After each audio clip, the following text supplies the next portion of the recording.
All right. Yeah. All right. There you go. All right. Thank you for tuning into the community conversation brought to you by Prototype Training System, home of CrossFit Prototype. Sam and I are back with another nutrition episode to help provide you with some education and strategies to better your nutrition. There's a lot of misinformation on nutrition, and we aim to provide you with some clarity. Today is going to be a little different. We are actually going to be talking a little bit more personal. Today, Sam is going to share her, I didn't say whore. I said her. It's a fun way to start. All right, this is perfect. Sam is going to share her story of how she got into nutrition. She's going to talk a little bit about herself and her shared experiences with nutrition and dieting and all that fun stuff. So, Sam, question I have for you to start is more just on your schooling. What made you interested in going into the fields of nutrition? Oh, that's a good question. So I feel like I should have a good story behind this, and I really don't. So when I was in high school, I really liked school, and like I loved math and I loved science, and I like really didn't like English or history. So I was like, I need to go into a field that's related to like math and science. And like up until that point, I had done like, lifeguarding and teaching swim lessons. So I was like, maybe education, but I'm like terrified of throw up. So it's like, I can't be in the schools because kids just throw up all the time. And I can't be a nurse because I'm scared to throw up. So I was like, I think I need to go like semi into the medical field. My mom's a nurse and my dad works in like medical sales. So like I have a like family history in the field. And so I was like, I want to like do something that helps people, but I don't want to be dealing with people throwing up on me. So my mom, who like worked in a hospital, her life was like, I loved working with the dietitians at the hospital. My mom's a pediatric nurse. So she like worked with dietitians closely because a lot of her kids were on tube feeds or like had diabetes. So she worked with dietitians regularly. And she's like, it's the perfect like career for you. Like you love math. It's a lot of calculations. Like you love science. It's all about how things work in the body. I think you should go into it. And so that like was kind of it. Like I didn't even question it. I was like, yeah, that sounds great. This is the job for me. And yeah, like after that, like the rest is history. Like I found a college where I could like dive and have the nutrition program because it's like really specific undergrad that you have to go to and like follow a very specific course like setup if you want to get into a dietetic internship, which is required to be a dietitian. So it's like once I found that and like settled on that, it was just like smooth sailing ever since. And I was like, this is the job for me. So talk a little bit about your schooling and some of the things that you had to do. You had to work with a lot of different cases, a lot of different type of not like you were just working with regular people that didn't have any medical conditions. Like you've worked with people with, a lot of different ailments. So talk a little bit about that. So it's interesting. So like I don't know how much people know about dietetics like as a profession, but like it is in the medical field. So you have to follow like a rigorous like undergraduate that kind of tracks with people who are going into like physical therapy or like doing their undergrad work to be a doctor or nurse, because you're taking like anatomy and physiology, you're taking biochemistry classes, like you're taking a lot of those courses like with medical professionals. So you go through like a very specific set of courses that kind of give you an overview of what you need to know about the field. But like, I mean, we all know it, like you learn by doing. And so like nurses go into like their rotations, like doctors have residency, like anyone in the medical profession typically like works in a hospital setting before going into the actual profession. So dietitians do the same thing. It's like 4 years of undergrad, and then you have to apply to a dietetic internship. And that thing is like a whole hot mess, if I'm being honest, because you have to apply and it's a matching system. It's super weird. It's very, like any of you who know like what doctors go through, it's very similar. It's like a 50% match rate. And it's people coming right out of undergrad, people coming out of grad school. people who have like taken a year off to like work at a WIC for a year. Like it's anybody who has any interest and has the undergrad requirements. And then also now there is a graduate school requirement, go into this. So it's like, you apply to this internship, it's a 50% match rate, not super likely that you're going to get it, but you know, it's all good. Like it worked out for me. I got in, thankfully. My director was a diver, and she like saw my application and was like, oh yay, another diver, you're in. And then in that you go through, it's basically like a residency for doctors. So it's 1,200 hours of supervised practice. You like work 40 hours a week. You do not get paid for it. You pay for it. It's part of your schooling. And you get to work in a lot of cool settings. So I started in a long-term care center. I started with like the elderly population. And then from there, I went into the school system. I like worked with like school age kids, like my usual group that like I know and love. What age, And then after what that, age where did I go? specifically? Was it like high school or middle school? Like what age? I had elementary and middle school. Yeah. And then where did I go next? After that, I went to, I did food service. We have to do a food service rotation. I worked at UConn, which So is wait, just like, to rewind, what did you do like in the schools? oh, I did a lot, like with the schools, we did like nutrition lessons. So they, Did you have a class I or mean, did you like, did you guest speak? yes. Okay, that's a good question. So I worked with the PE teacher actually, and I came in more like a guest speaker, and I gave presentations. I worked like, I read the elementary school kids a book, and then with the middle schoolers, we did a couple nutrition lessons on like sports nutrition, like how to stay hydrated going into their gym class and sports practices, and like what good like pre and post exercise snacks are. So if you were So that was talking really to, if you were talking to a child right now, fun. how would you talk about nutrition? Like what type of advice would you give to a kid? Oh, that's a good question. Okay, so I'm gonna like go on such a tangent, John, but I am a big proponent of like, you have to show kids healthy eating habits at a really young age. And I think it's really important to use, and Leah talks about this a lot, like weight neutral language when you're talking with kids, like never talking about food in like it's good or bad, or like talking about how your body looks around kids, but being like, oh, like I'm about to go run for 3 hours in soccer practice. I need to make sure that I'm drinking at least a water bottle before I go out on the field, and making sure that I get some good food that's gonna like give me energy. And foods like pretzels or crackers are going to give me energy before practice, and they have salt. So if I have salt before I go and run, it's going to make sure that I don't get dehydrated. You know, that kind of like sentence is something that that was probably like a paragraph, but that's kind of what I say to kids that are really young. And then as we get older, we can like dive more into more specifics, right? By the high school age, like, and I was a teacher. This is like another tangent. I was a teacher.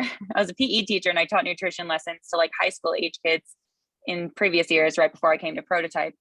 And so we did do more intense like lessons, like how to read a food label, like how to look at foods and how to put together a whole meal, how they would go grocery shopping and be able to like grocery shop on a budget for when they go off to college. So it's like, it really depends on the age group, but like the younger the kids are, the better it is to like show them the fundamentals of like, these are foods that are going to make your body feel good. These are foods that are going to give you vitamins. And this is how you put them together to eat a really good, healthy meal. And that's like really all they need to know at a young age. But then you want to build in more without saying like, this is good, this is bad. I stay very far away from those kinds of words when I'm talking to kids. Right. And it seems to work. I think building foundation as a kid is important. And like I told you earlier, like for me, I had a really good nutrition foundation as a kid. Like I said, my mom's a nurse and my dad works in the medical field. So they knew, so they kind of gave me that kind of base. So it's nice that I get to kind of give that to other people. I lucked out. I went on 7 tangents. Where was I going? Oh yeah, I worked in a food service system at UConn. That was cool. It was like a really big, they have like 8 dining halls. And so it was a lot of like, here's how you order the food and here's how you put together a meal for like, I don't even know how many kids. They have 50,000 students, and like make sure no one goes hungry. Then I worked at WIC, which I absolutely love that experience. I talked about it a little bit with my conversation with Mike. Women, infants, and children. It's like basically like a food stamps program that just services that subset of the population. It's like the most amazing thing. I obviously think there's like more that can be done there, but I do love WIC. That was cool because I got experience like actually doing one-on-one counseling there for the first time compared to like being in the nursing home or being in the food system. And then from there, where did I go? Oh, then I went to, so Walden is a chain for eating disorder recovery. There's one in Westboro actually. And there's also one in South Windsor, the town I was like, that I grew up in. So I went back there and worked, and I know different people have had different experiences with it. But I got a chance to work with like a population that's in working towards recovery for their eating disorder. So it's an outpatient program. So people go there for either a whole day or part of a day, and like work through eating disorder recovery. And I've heard mixed opinions about it, but that was a great experience. And the place I went was really excellent with all the patients. So I did love that experience. And then I worked in the hospital for a while. I'm like going on and on and on, and this is getting very boring. I apologize, but hospital for a while, I like was mostly on the med surg ward floor, which is just like basic people who come in with no major like diseases, but I also like went through the other units. So like the cardiac unit or the psych unit, like we were all over the place, kind of getting our hands into every kind of aspect of the field, because there's a very big difference between an old woman coming in with dementia who's just underweight because she's always been underweight, or someone who's like a cardiac patient who needs a tube feed, because it's like very different population that you need. Then from there, I worked in a private practice. And then once I finished my internship, that's where I got hired. It's my first like dietitian job out of college. And then I stopped doing nutrition for a while, but now I'm here. It's cool. I've been so like when all you over the place. worked I've gotten a with- lot of experience. When you worked with people, was it mostly in group settings or one-on-one? Mostly one-on-one. And were they Only like groups were really the referred, or kids. was it referred, like a doctor wanted a patient to see you? Yeah. So at the private practice that I worked at, like actually full time, like I got paid for it. I wasn't paying for it in my internship. Yeah. So a lot of times doctors would refer. We took insurance there. So like as a dietitian, I can accept insurance, but it's like I have to be on a specific plan. So like the practice that I was at, we did accept insurance, not insurance. Man, tripping over words like crazy today. And so we accepted insurance, so a doctor could write a referral and then they could come to us. And then as long as they had, the word is codes. What's the not medical word I'm looking for? Basically, as long as the person had the right disease state, we could get reimbursed for that. Right. Which is like a whole frustrating process. If I'm going to go on another tangent of certain insurances only cover nutrition if someone's already sick, right? So there was like one client I can think of came in with diabetes. Insurance covered it because he had diabetes. Within 3 months of working, had like reduced his diabetes to like be now pre-diabetic. He has type 2, and now no insurance no longer covered it, right? So like he had gotten like the coverage when he was, I wouldn't say sick, right? Like diabetes is not sick, but it's like in insurance terms, like sick. And then as soon as you're quote unquote healthy again, nutrition's not covered. So that's a whole frustrating thing. And I'm going too long of a tangent of it. But I got to see a lot of cool people working one-on-one there. And it kind of translates to a lot of stuff I do here because it's very similar. Aside from like, we call everyone clients here and not patients because we're not in like a clinical setting. It's pretty much the same stuff. So when someone was coming to you because their doctor came to you, what was the success rate of that person like wanting to actually make changes? Like them being told to go see you because it's good for them versus them wanting to actually make the change themselves. Like, what did you like? Did you find that sometimes there was people that wanted to make the change and sometimes they felt like, you know, you were talking to the wall, like they were forced to be there? Like, what was some of like people that you dealt with regularly? It was all over the map. So like that one man with diabetes, great. He came in, he knew he wanted to make a change, and it was like instantaneous. He was doing everything. but he also came from a place where he had like no nutrition background whatsoever. So like he changed from eating a plate of pasta, which if you know anything about diabetes isn't a isn't a super diabetic friendly meal, to changing that so it's like a portion of pasta with his protein, with his fats and vegetables, so that he's like now, you know, keeping track of his carbohydrates. Oh, we're on the move. This is fun. Keeping track of his carbohydrates so he's not like spiking his blood sugars. So that was pretty cool. But then I had people who definitely came in and wanted nothing to do with me, which is interesting. But the thing is, like, part of my nutrition schooling is, so we had a class specifically tailored to like how to do nutrition counseling. And so one of the things that we talked about in there is like motivational interviewing. And it's definitely something that like we've mentioned before, John, of like, you have to figure out where your client is and like, are they ready to make a change? Are they like not sure if they're ready to make a change? And you have to figure out like, it's basically like you use like steps, right? So they're like not ready. They're like thinking about it. They've like reached out and made the contact. They're pretty like excited about it, but like nervous that they're not going to be able to do it. And then they're like definitely ready to go. They're 100% going to make those change, right? And so like my diabetes patients like way at the top, but I had people down at the bottom. And so a lot of times like the first like 3 or 4 sessions are just like walking people up that step like ladder to get to the top where they feel ready to make changes on their own. And once they're at that point, then they're ready to make a change in their lifestyle or in their diet to like be healthier for the long term. So yeah, it's all, I had all over the map, but like, that's, I think part of our job is like talking to people and like figuring out if they really truly want to make a change and like helping them get to that point so that they're able to make all those changes. Now, you probably also found that you had people that wanted to make a change, but how often were you able to communicate with people? Yeah, so that was a little different.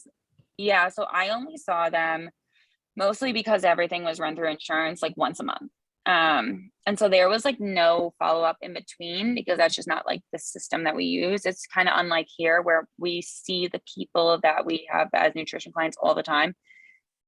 But at that place, it was, we could only, you know, like check in. And if they sent an email, we'd say like, hey, this is awesome. Let's file it and we'll touch on it during your appointment time. Right. Whereas like right now I'm readily available. People can text me at any time of day. I will most often answer unless I'm like in the middle of coaching a class. Right.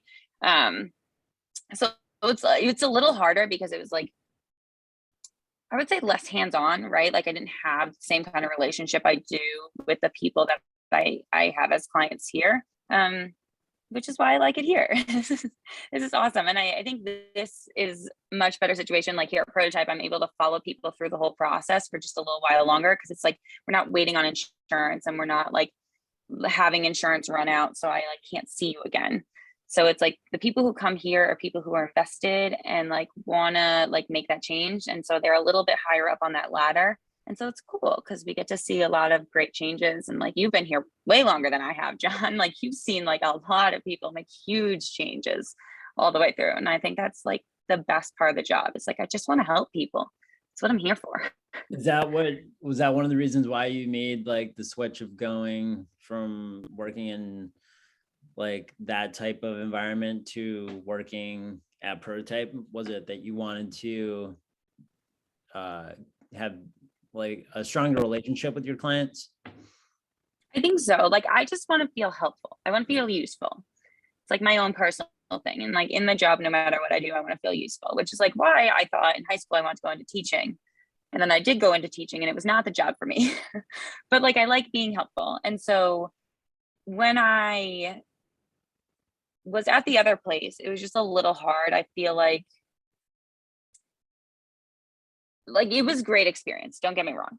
I'm very happy that my first job was at this private practice. It was also like in like a place that like everyone's values, but like I was very obviously different from the people that I worked with. So it was like very hard to relate. But here I feel like everyone at the gym is like my second family. And like, I go into the morning classes and I'm like with my second set of moms, you know, and it's like, you know what I mean? Like we have similar life experiences. Like it's a little easier to connect in the sense that like I'm sharing information and hopefully people trust me just a little bit more because they can like see my background, see where I'm coming from, as opposed to the last place. People are just like, oh, who are you? You're clearly not from here. And I'm like, I'm just saying please and thank you. Like Right. I was in New York. Like it was like people are a little more aggressive in New York. And I can say that because I was born in New York and then we moved out. But yeah, they were like, you're definitely not from here. And I'm like, no, like I moved out when I was 5. Yeah, because they could tell just because I said please and thank you on a regular basis. So no, I'm so happy here. I love it here. And like I have jumped job to job all my life. Like I've been all over the place. I've been like up and down the East Coast. Like I keep saying, like I taught for a while. Like this is what makes me super happy. And I love what I'm doing. And I like love the people I work with. And it's just exciting to go into work every day, like knowing that I want to go into work every day because I like haven't always had that feeling. And when did you graduate? 2015 from undergrad and then 2018 from grad school because I did 2015 undergrad, did my dietetic internship for a year, and then I did 2 years for grad school, not related to nutrition at all. I had my master's in marketing. That was just an extra aside that I did. I'm all over the map. But yeah, so 2018. So I've been up here since 2018. Got it. So did you do all those jobs after school or was that all through school? Yeah, so that was like part of the internship. That was like in the year like 2015 to 2016. Yeah, it's like a year-long internship. So I got my 1,200 hours in there and then I went right into grad school from 2016. I graduated May 2018. Got it. If I tried to draw a map of my life story, it would be really confusing because there's like a lot of overlapping jobs and things that I did.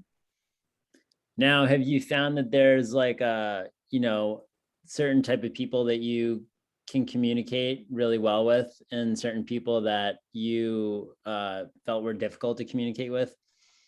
I've definitely had, Yeah. I've definitely had clients that are more challenging.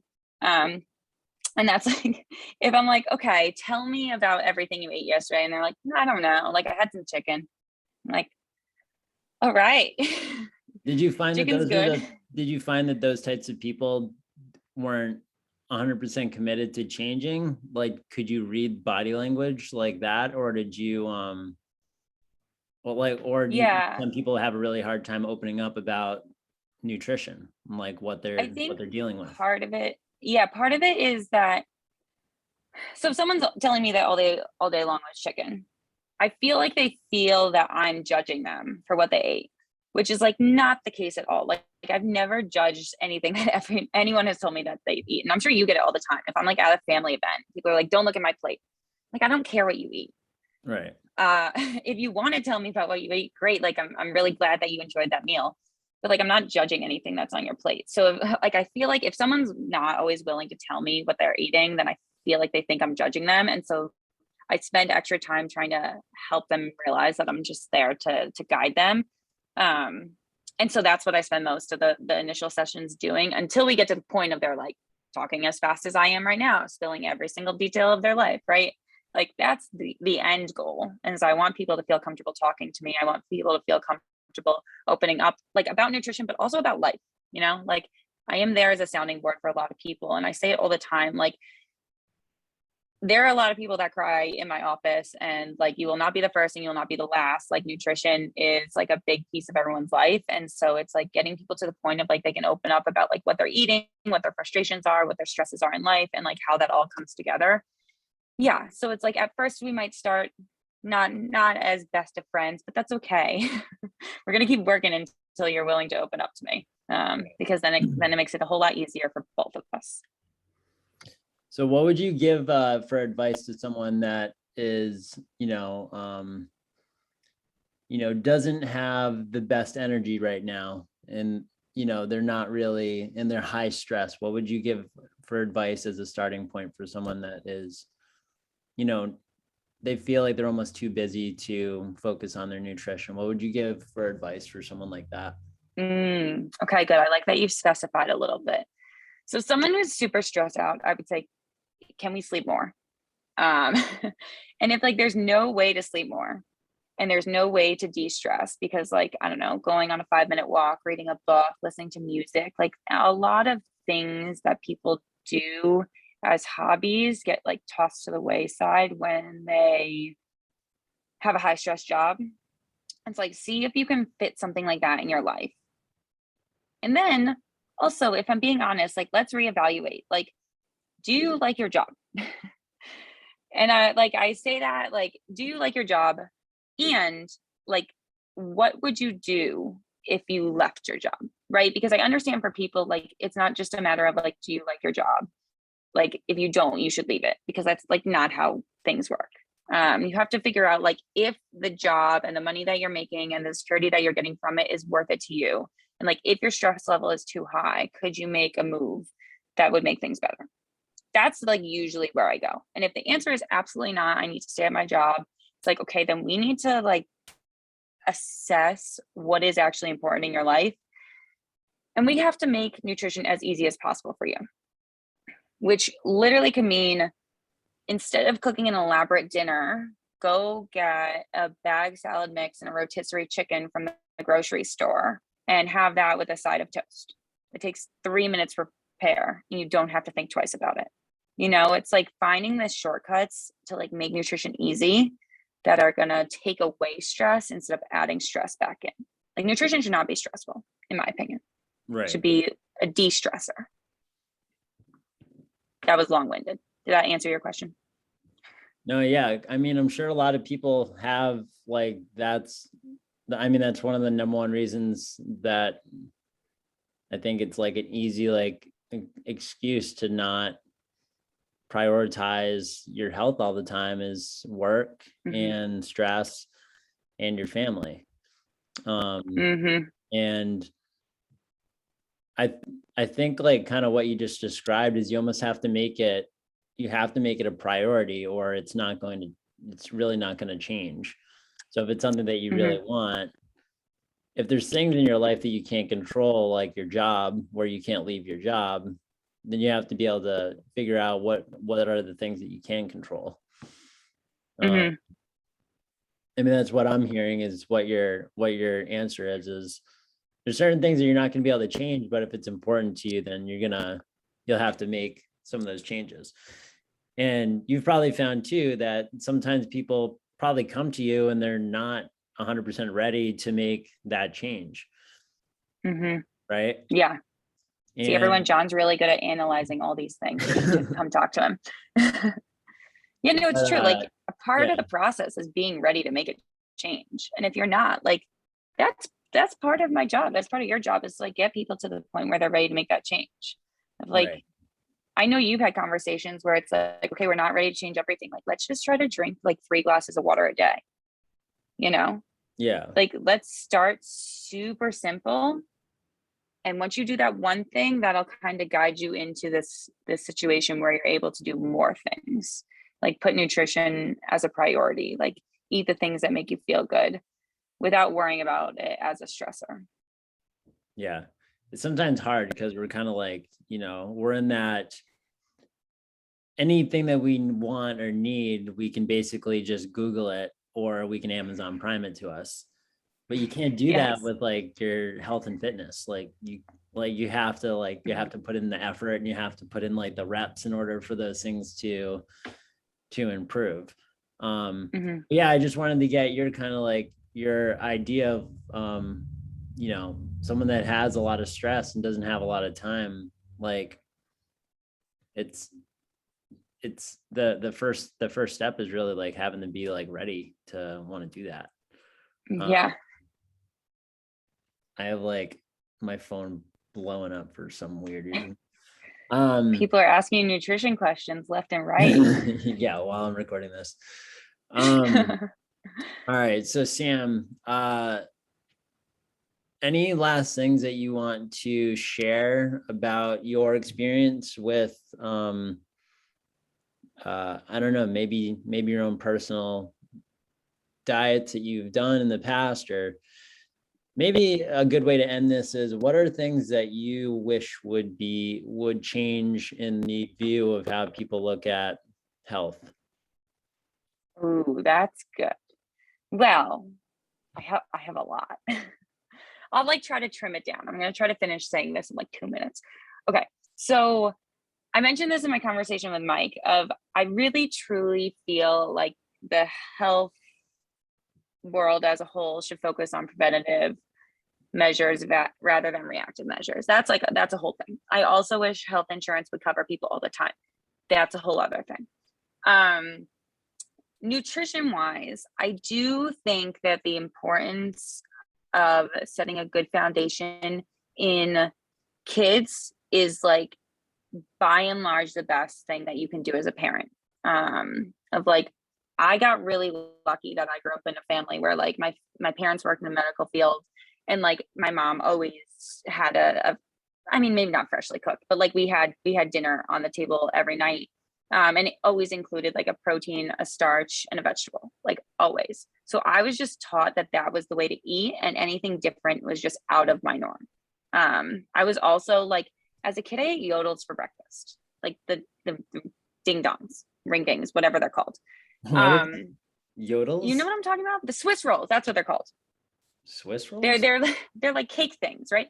So as a kid, I ate that, and my parents like never commented on it, right? They're like, she's active, she does sports, she'll at least eat breakfast if she eats this thing.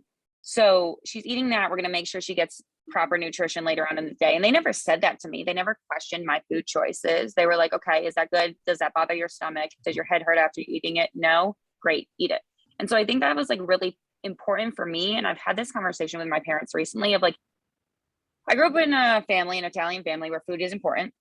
I also grew up doing a sport that's like very appearance based. So I got really lucky that I never really had like major body image concerns, or like I never ended up in like an eating disorder, disordered eating patterns.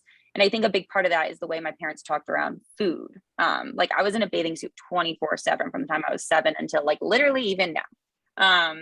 And I've never felt that way because my parents always looked at food as like fuel, and like ways to like help me be stronger or help me get faster. And so they never made comments about like, why are you eating Swiss rolls for breakfast? And so I think if I have one thing to share to everyone is like, set your kids up for success. Like make sure that you're like giving them healthy, nutritious foods, but make sure that you're not teaching them that like foods are dangerous or eating a cupcake is bad, right? Because if you set them up for success as a youth, then they're never going to have like this need to like crave sweets, or they're never going to have this need to overeat on certain foods that aren't allowed in the household. So I think like I have a lot of things to share, but if I'm going to like cap it off on like one thing and like use my personal experience as the background, I feel like that's what I want people to know. Yeah, I'm seeing a lot of like dietitians that work with kids and stuff. Like they a lot of what they're doing now is they're almost like including dessert with dinner. So it's not put on a Yeah. pedestal being something that is a reward, looked at as Hmm. like, okay, this is like, this has to be earned, or this is, so it's interesting, like kind of like how you like phrase things a little bit, instead of like, you can't leave the table until you're done with your broccoli. That puts broccoli on that pedestal of like, okay, this is good. And, Hmm. and then this is bad. So then you get this like almost like mixed feelings when it comes to, well, I don't want to do something that's bad by eating this, and that's what Hmm. starts like very, very young. But yeah, I'm seeing a lot of like dietitians that work with kids. They'll give them like, like a balanced meal, but then they'll put like two Hershey Kisses on the plate. And they don't tell them Hmm. what order to eat it in, but they're not getting any more, Yeah. like kind of teaching them like the balance, like, you're not going to eat like an entire bag of, you know, Hershey's candy, because obviously that's not healthy. But Hmm. going ahead and saying that, having this or that is better than, is kind of the wrong way to look at it. I mean, you can obviously say like, okay, fruits and vegetables are definitely stuff that you should have in your diet. And you could Hmm. say that candy is something you don't need, but it also doesn't mean that it's like inherently bad for you if you have like a healthy relationship with it. Oh, But 100%. It's important. And I'm glad you're seeing that a lot too, because it's like, that's my lived experience, but it's also like how I educate other people. And if your kids don't eat vegetables, let me just put this out there for the parents. Give them a choice. Like, so if they're coming home for an after school snack and they want a bag of Hershey Kisses, be like, do you want carrot sticks or do you want cucumbers? And then they get some agency and they'll pick a vegetable and then you won't have to fight them about it. I'll end on that. So that with that tidbit. No, that's good. Yeah. Like, and like, give them like a lot of different colored options too. Like if you give them a choice, then instead of being like, okay, you have to eat this, you say, here's your options. Like you don't open up endless possibilities, but you say, here's your options for this meal. Yeah. No, that's great advice. That being said, guys, I hope you enjoyed listening to Sam's story a little bit. All her endeavors in the dietetics and going through all that schooling. Guys, if you have any future podcast episodes or questions you want us to answer, talk about, reach out to Sam or myself, and we would love to talk about it. Yeah. Thanks, everyone. Bye.